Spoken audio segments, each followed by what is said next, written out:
Sir, നമ്മളെ എല്ലാവരെയും വിസ്മയിപ്പിച്ച ഒരു പ്രധാനമന്ത്രിയാണ് കടന്നുപോയത്.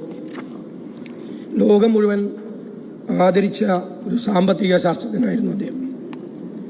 നമുക്കറിയാം, ധനകാര്യമന്ത്രിയായി പിന്നീട് 10 വർഷം ഇന്ത്യയുടെ പ്രധാനമന്ത്രിയായ സമയത്താണ് രാജ്യത്ത് അതുവരെ നിലനിന്നിരുന്ന സാമ്പത്തിക രീതികൾക്ക് മാറ്റമുണ്ടാക്കിക്കൊണ്ട് എക്കണോമിക് റീഫോംസ്, സാമ്പത്തിക പരിഷ്കാരങ്ങൾ അദ്ദേഹം ഇന്ത്യയിൽ നടപ്പിലാക്കിയത്. കുറേ വിമർശനങ്ങളുണ്ടായി. കാരണം അതുവരെ സഞ്ചരിച്ചിരുന്ന പാതയിൽ നിന്നും വ്യത്യസ്തമായൊരു പാതയിലേക്കാണ് മാറിയത്. ലോകം മുഴുവൻ മാറിക്കൊണ്ടിരിക്കുകയായി. ഒരു ഗ്ലോബൽ വില്ലേജായി ലോകം മുഴുവൻ മാറുന്ന അവസരത്തിൽ ആ ലോക സാമ്പത്തിക ക്രമങ്ങളുടെ മാറ്റത്തിനനുസരിച്ചുള്ള ചില മാറ്റങ്ങൾ നമ്മുടെ പരിമിതികൾക്കുള്ളിൽ നിന്നുകൊണ്ട് ഉൾക്കൊള്ളേണ്ട ആവശ്യം നമുക്കന്നുണ്ടായിരുന്നു. എല്ലാ വെല്ലുവിളികളെയും നേരിട്ടുകൊണ്ടാണ് അദ്ദേഹം ആ സാമ്പത്തിക പരിഷ്കാരങ്ങൾ നമ്മുടെ രാജ്യത്ത് നടപ്പിലാക്കിയത്. സർ, ആ സാമ്പത്തിക പരിഷ്കാരങ്ങൾ നടപ്പിലാക്കിയപ്പോൾ നമ്മുടെ ഖജനാവ് നിറഞ്ഞു. നമ്മുടെ എക്സൈസ് ഡ്യൂട്ടി 150% വർദ്ധിച്ചു. നമ്മുടെ കസ്റ്റംസ് ഡ്യൂട്ടി വർദ്ധിച്ചു. നമ്മുടെ നികുതി വരുമാനം മൊത്തമായി വർദ്ധിച്ചു. രാജ്യത്ത് ധനമുണ്ടായി. രാജ്യത്ത് പുതിയ തൊഴിലവസരങ്ങൾ സൃഷ്ടിക്കപ്പെട്ടു. ഒരുപാട് അതുവരെ ഇല്ലാതിരുന്നു. ഏറ്റവും പ്രധാനപ്പെട്ട ചോദ്യം, ഖജനാവ് നിറഞ്ഞപ്പോൾ ആ പണം എന്ത് ചെയ്തു എന്നതാണ് ഏറ്റവും പ്രധാനപ്പെട്ട ചോദ്യം. അവിടെയാണ് ഡോക്ടർ മൻമോഹൻ സിംഗ് സമ്പത്തിന്റെ നീതിപൂർവമായ പുനർവിതരണം എന്നുള്ള തത്വം അദ്ദേഹം മുൻകൈയെടുത്ത് നടപ്പാക്കിയത്. Redistribution of wealth, equitable redistribution of wealth. അതിന്റെ ഭാഗമായിട്ടാണ് 2004 ഇന്ത്യൻ നാഷണൽ കോൺഗ്രസ് തെരഞ്ഞെടുപ്പിൽ മത്സരിച്ചപ്പോൾ ആ മാനിഫെസ്റ്റോയിൽ, കോൺഗ്രസ് മാനിഫെസ്റ്റോയിൽ ഉണ്ടായിരുന്ന മഹാത്മാഗാന്ധി ഗ്രാമീണ തൊഴിലുറപ്പ് പദ്ധതി അദ്ദേഹം നടപ്പിലാക്കി. ഇന്ത്യയിലെ വിദൂര ഗ്രാമങ്ങളിൽ പാവപ്പെട്ടവന്റെ വീടുകളിൽ തീ പുകയ്ക്കാനുള്ള അവസരം ഉണ്ടാക്കിയത്. സാർ, ആ പണം അതിനുവേണ്ടി മാത്രമല്ല, നാഷണൽ റൂറൽ ഹെൽത്ത് പ്രോഗ്രാം, ഇന്ത്യയിലെ വിദൂര ഗ്രാമങ്ങളിൽ ആശുപത്രികൾ, ചികിത്സാ സൗകര്യങ്ങൾ തുടങ്ങി. റൈറ്റ് ടു എഡ്യൂക്കേഷൻ കൊണ്ടുവന്ന് ഒരുപാട് വിദ്യാലയങ്ങൾ, അധ്യാപകരുടെ ക്രിയേഷൻ ഓഫ് പോസ്റ്റ്, ഇതെല്ലാം അദ്ദേഹം ഉണ്ടാക്കി.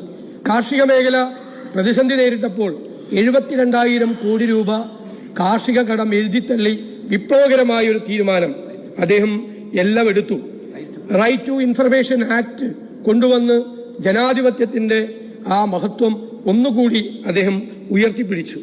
നമുക്കറിയാം, അദ്ദേഹം ഈ 2008 ഗ്ലോബൽ റിസഷൻ ഉണ്ടായപ്പോൾ ലോകം മുഴുവൻ തകർന്ന് തരിപ്പണമായി. ലോകത്തിലെ വലിയ സാമ്പത്തികമായി മുന്നോക്കം നിൽക്കുന്ന രാജ്യങ്ങളെല്ലാം തകർന്നു തരിപ്പണമായ ഘട്ടത്തിൽ അടിപതറാതെ ലോകത്തെ ഏറ്റവും മനോഹരമായി ഈ ഗ്ലോബൽ റിസഷനെ നേരിട്ട ലോകത്തിലെ 1ാമത്തെ രാജ്യം ഇന്ത്യയായിരുന്നു.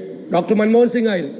G20 രാജ്യങ്ങളുടെ യോഗത്തിൽ വെച്ച് അമേരിക്കൻ പ്രസിഡന്റും ബ്രിട്ടീഷ് പ്രധാനമന്ത്രിയും ഓസ്ട്രേലിയൻ പ്രധാനമന്ത്രി അടക്കമുള്ള ആളുകളാണ് ഡോക്ടർ മൻമോഹൻ സിംഗിനെ അഭിനന്ദിച്ചുകൊണ്ട് സംസാരിച്ചത്. ആ ഗ്ലോബൽ റിസഷനെ ഏറ്റവും ബുദ്ധിപൂർവ്വം മറികടന്ന 1ാമത്തെ രാജ്യമാക്കി അദ്ദേഹം ഇന്ത്യയെ മാറ്റി. സർ, അദ്ദേഹത്തിന്റെ വലങ്കൈയായിരുന്ന, എന്നും അദ്ദേഹത്തിന്റെ കൂടെ ഉണ്ടായിരുന്ന മൊണ്ടേക് സിംഗ് അലുവാലിയ ബാക്ക് സ്റ്റേജ് എന്നുള്ളൊരു മനോഹരമായ ഒരു പുസ്തകം എഴുതിയിട്ടുണ്ട്. ആ പുസ്തകത്തിൽ അദ്ദേഹം ഒരു കാര്യം പറയുന്നുണ്ട്. 10 വർഷത്തെ പ്രധാനമന്ത്രി പദത്തിൽ നിന്നും ഇറങ്ങിപ്പോകാൻ നേരം 1 മാസം മുമ്പ് അദ്ദേഹത്തിന് അറിയാം അദ്ദേഹം ഇനി തുടരുന്നില്ല. അദ്ദേഹം മൊണ്ടേക് സിംഗിനെ വിളിച്ചു പറഞ്ഞു, നമ്മൾ ഒരുപാട് കാര്യങ്ങൾ ചെയ്തു, പക്ഷെ കുറെ കാര്യങ്ങൾ നമുക്ക് പൂർത്തിയാക്കാൻ കഴിഞ്ഞില്ല.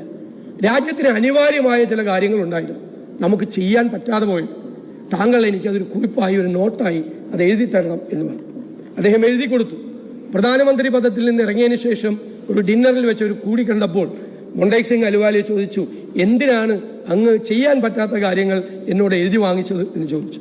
അപ്പോൾ അദ്ദേഹം പറഞ്ഞൊരു മറുപടിയുണ്ട്, പുതിയ ഭരണാധികാരിക്ക് കൈമാറാൻ വേണ്ടിയിട്ടാണ് എന്നാണ്. സാർ, ഞാൻ അത്ഭുതപ്പെട്ടു.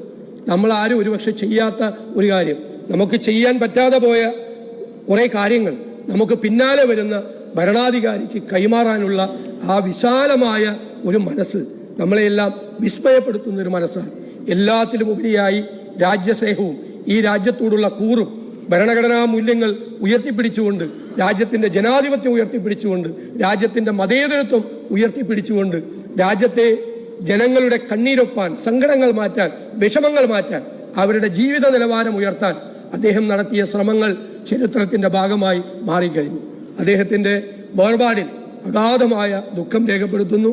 അദ്ദേഹത്തിന്റെ കുടുംബാംഗങ്ങളോടും എല്ലാവരോടും ഉള്ള അവരുടെ വേദനയിൽ ഞാനും എൻ്റെ പാർട്ടിയും പങ്കുചേരും.